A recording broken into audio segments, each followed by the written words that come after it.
네, 20대 대선 레이스는 대선 과정 내내 지지율 여론조사의 결과도 엎치락뒤치락하면서 혼전 양상을 보였습니다. 그동안 어떤 일이 있었고 또 민심은 어떻게 흘러왔는지 여론조사 추이와 함께 살펴보겠습니다. 정성욱 앵커가 전해드립니다.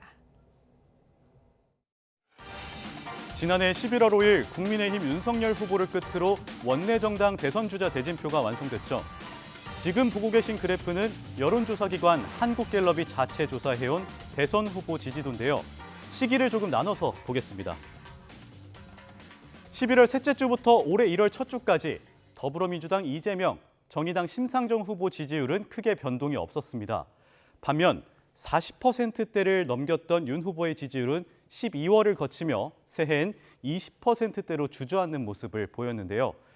지금은 사퇴한 당시 국민의당 안철수 후보는 새해 첫 조사에서 두 자릿수 지지율로 상승했습니다. 당시 윤석열 후보 선대위 구성과 인재 영입 문제 등을 두고 내홍이 불거지자 일부 지지층이 안철수 전 후보로 이동한 것으로 풀이됩니다. 12월 말에는 윤 후보 배우자인 김건희 씨가 허위 경력 논란으로 대국민 사과 기자회견을 하기도 했죠. 이후 1월 초 윤 후보가 선대위 해체라는 초강수를 두며 김종인 선대위원장과 결별하고 이준석 당대표와도 재차 화해하면서 국민의힘 집안 싸움은 수습 단계로 접어듭니다. 윤 후보 지지율도 1월 둘째 주부터는 30%대를 회복한 뒤 줄곧 상승했는데요. 반면 이재명 후보는 1월 셋째 주 조사에서 지지율이 주춤하는 모습을 보이기도 했습니다. 이 기간에는 어떤 일들이 있었을까요? 대선 50일 전인 1월 18일 이재명 후보의 과거 욕설 녹취록이 추가 공개됐고 이 후보는 잘못을 반성한다며 눈물로 사과하는 모습을 보였습니다. 후보 배우자와 관련된 이슈도 관심을 끌었습니다.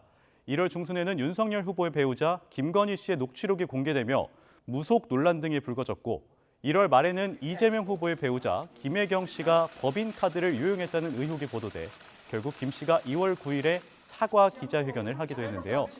같은 날에는 윤석열 후보의 문재인 정부 적폐수사 발언이 알려지기도 했습니다.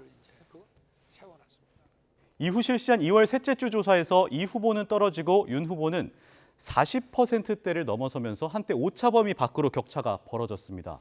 하지만 2월 넷째 주 조사에서 양강 후보가 다시 1%포인트 차이 초접전 양상을 보이면서 예측 불허의 대선을 예고했습니다.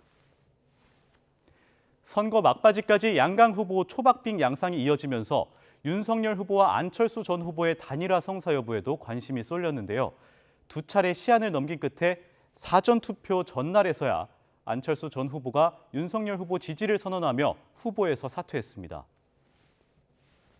하지만 단일화 성사 시점이 여론조사 공표 금지 기간이라 마지막 조사에는 이런 상황이 반영되지 않았는데요. 그래서 여기 보시는 안 전 후보의 지지층이 어디로 가느냐가 이번 대선 승부를 가를 중대 변수가 될 것으로 보입니다. 과거 대선 때는 한국갤럽의 마지막 여론조사에서 1위를 한 후보가 선거에서도 이겼는데요. 과연 이번에는 어떨까요? 오늘 저녁 YTN 대표 방송에서 확인하시기 바랍니다.